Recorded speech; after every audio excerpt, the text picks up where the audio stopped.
Hong Kong is on edge.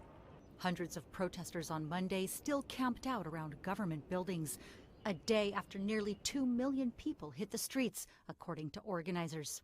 They're demanding a controversial extradition bill be thrown out and leader Carrie Lam step down.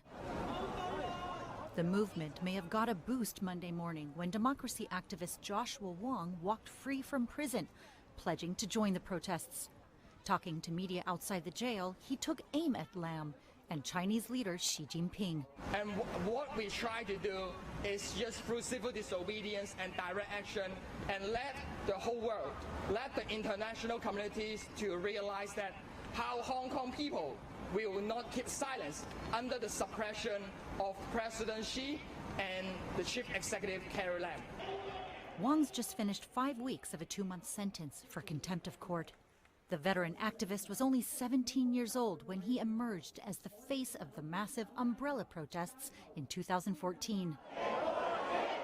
But he warned that this time around, the political crisis sweeping the city would only grow unless Lam steps down. And then there's the bill protesters are up in arms over. It would allow both locals and foreigners in Hong Kong, even those just passing through, to stand trial on charges in China. I feel deep sorrow.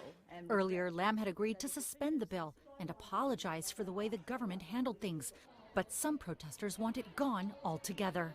Well, I'm stick with the other people who are asking for the withdrawal.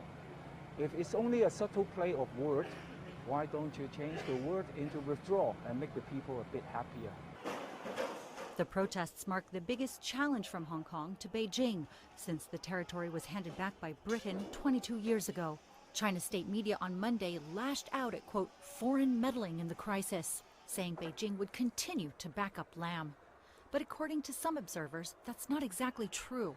Reuters' James Pomfret has been covering the protests. I think one key point, one key observation is that they've seemingly distanced themselves from this controversy.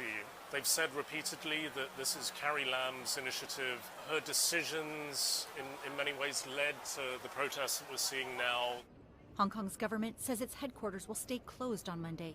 Police are out to keep an eye on things, but this time they're not wearing riot gear.